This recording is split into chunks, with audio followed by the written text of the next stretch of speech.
पहले वो आपसे ही मिलती है, तो आप ही उनको देखते हो कि कैसी उनकी हालत है, और उनके घर के सदस्य से भी, बाकी जैसे मदर इन लॉ होती है उनकी, उनसे भी आप ही मिलते हो, तो उनके घर की स्थिति के बारे में ही आपको ही पता होता है। और उनको उनको मान लिया किसी तरह की समस्या हो तो उसको लेकर के आप हमारे पीएससी के डॉक्टर के पास भी आ सकते हो। अगर और भी समस्या बड़ी हो तो उसको हम रेफर कराते हो सेक्टर 10 में या कोई भी आसपास के हॉस्पिटल में। ठीक है। तो मैं आपसे यही कहना चाहूंगी कि जब भी आप किसी महिला के, अगर प्रेग्नेंट लेडी को, आपको ये संदेश देना है कि बेटा हो चाहे बेटी हो, आपके लिए दोनों बराबर है। स्पेशली आज के जो आज के जो उच्च अधिकारी हैं, जो डीजीएचएस है, उनका फोकस यही हो रहा है कि हमारे यहाँ एसआरबी कम क्यों हो रही है। एसआरबी का मतलब आपको पता ही होगा। इसका मतलब होता है कि जो फीमेल्स हैं वो फीमेल जो बच्चे हैं वो कम हो रही है। जो 700 इस बार 700 आए हैं पटौदी के कुछ गांव, करीब 12 के 13 गांव है जिसमें 700 आए, जो बहुत ही कम है।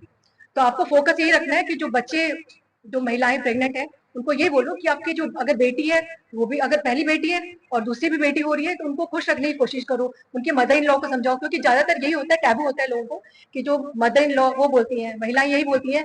जैसे मैंने एक सिजेरियन किया, उसकी पहले से बेटी थी, वो ये खबर आ रही थी कि मेरी मदर इन लॉ क्या बोलेगी अगर दूसरी बेटी हो जाए तो यही हमें उनको समझाना है। और आज का जो प्रोग्राम है, हैंड्स ऑन ट्रेनिंग है, उसको आप सब अच्छे से करें, पूरा मन लगा के करें, ताकि आपको जो भी आप महिलाओं को जो भी अपने स्वास्थ्य सेवाएं दें वो काफी अच्छे से दें। और अगर कोई आपको बीच में शंकाएं आए, कुछ आपको लगे कि नहीं समझ आ रही है, तो जो आपको समझा रहे हैं उससे अच्छी तरह से पूछें। हिचक नहीं होनी चाहिए। कभी भी आप कुछ पढ़ाई कर रहे हो या कुछ सीख रहे हो तो हमेशा मन लगा के करें। आप सबको मेरी शुभकामनाएं। ने यहाँ पे आपके लिए एक वर्कशॉप हैंड्स ऑन ऑर्गेनाइज करने का डिसाइड लिया है। वो इसलिए है क्योंकि आप लोगों की जितनी भी कैपेसिटी है जो आप कार्य कर रहे हैं उसमें थोड़ा सा आपको ये बताया जाए कि आप और कैसे इम्प्रूव कर सकते हैं। जैसे कि आज हमारी मैडम अलका ने बताया कि आप लोगों को special focus sex ratio at birth, जो एसआरबी है उसको बोलते हैं, उसके ऊपर फोकस करना है।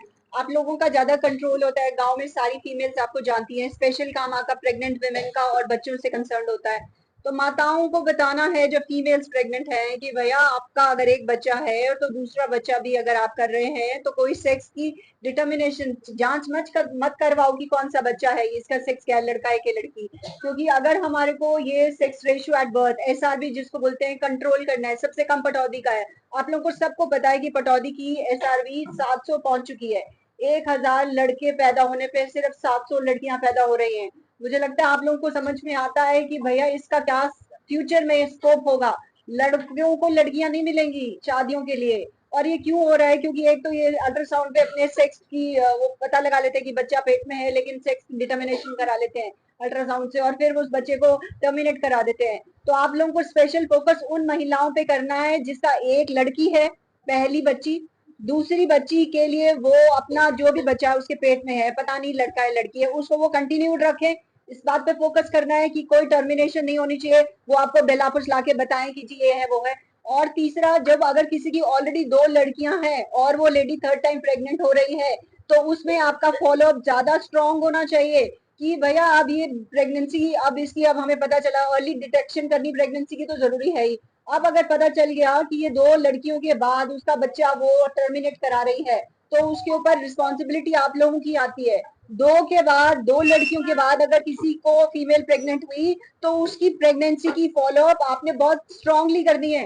भैया उसको समझाना है कि भैया ये तू अपनी प्रेगनेंसी कंटिन्यू रख, नहीं तो आप लोगों के ऊपर क्वेश्चन आएगा कि थर्ड टाइम प्रेगनेंसी हुई है और फिर उसके बाद वो प्रेगनेंसी खत्म कैसे हो गई। वो आपको कोई भी कारण बताए, चाहे आपसे छुपाए, लेकिन आपने नहीं बहलाना फुसल में आना।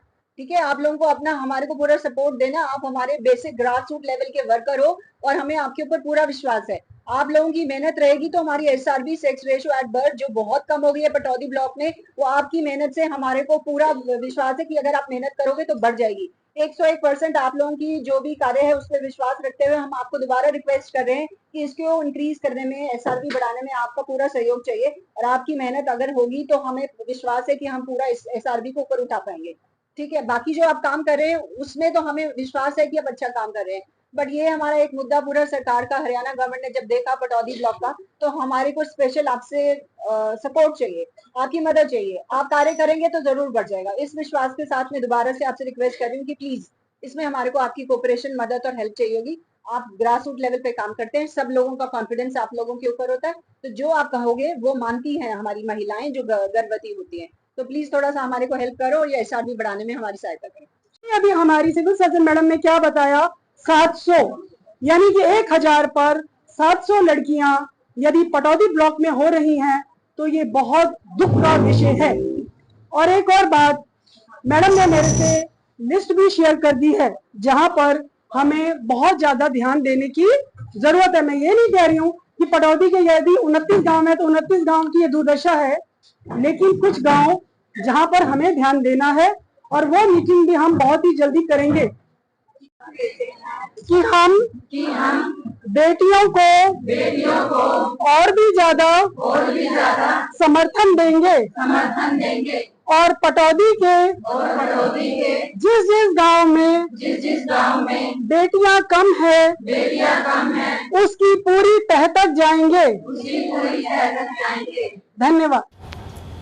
इसमें है कि स्वास्थ्य सखी एम्पावरिंग आशा, इसके विषय में आज SDT यूनिवर्सिटी ने जो फैकल्टी ऑफ नर्सिंग है उन्होंने एक वर्कशॉप, उन्होंने 1 डे का वर्कशॉप उन्होंने आयोजन किया हुआ है ताकि जो आशा वर्कर्स हैं, करीब 74 आशा वर्कर्स आई हैं, उनको महिला के स्वास्थ्य के लिए उन्होंने कैसे अच्छा स्वास्थ्य रहे, खान-पान कैसा रहे, एंटीनेटल केयर कैसा रहे, डिलीवरी अच्छी जगह हो, सबसे उनकी डिलीवरी हॉस्पिटल में हो, ये कोशिश रहेगी उनकी, और पोस्ट नेटल केयर कैसा है, इसमें एक वर्कशॉप उन्होंने आयोजन किया है। आपकी तरफ से क्या स्पीच, क्या कहना? मेरी तरफ से यही है कि महिलाओं को यही संदेश देना चाहिए, सब तो आशा वर्कर हैं वो जब भी महिला से मिले जो प्रेग्नेंट लेडी है, उन्हें यही संदेश दें कि बेटा हो चाहे बेटी, दोनों बराबर हैं, और कोशिश करें अगर पहली बेटी है तो महिला को समझाएं कि अगर बेटी हो तो भी उनके लिए वही है, क्योंकि आज के ज़माने में लड़का और लड़की बराबर होते हैं। केवल मेरा ये संदेश है।